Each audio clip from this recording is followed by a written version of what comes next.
şehirde artık yaşanmaz. Bu insanlarla yaşanmaz. Bu şehirde artık yaşanmaz. Bu insanlarla yaşanmaz. Düzenbaz, vefasız çok olan dünyada herkes ağlar, yalan ağlar. Anamdan başkası yalan ağlar. Herkes ağlar, yalan ağlar.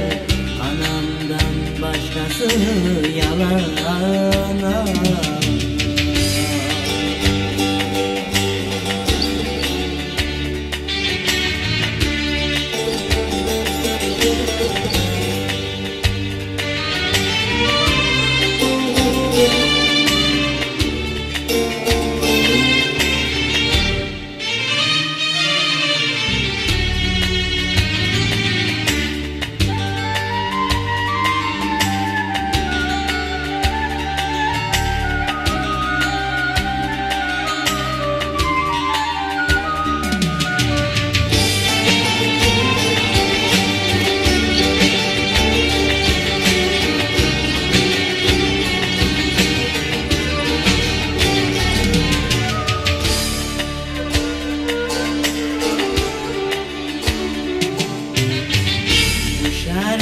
Benim tüm dostlarım, mutsuz yarınlara çıkanlara.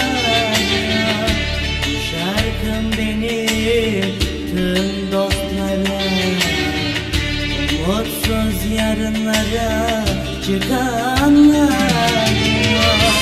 İnsafsız, vicdansız çok olan dünyada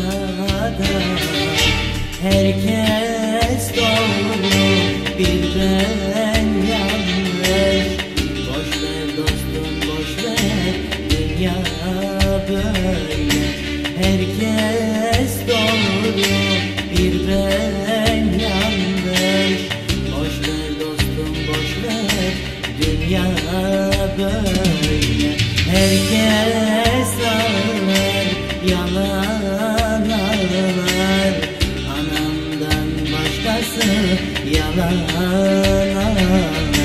Herkes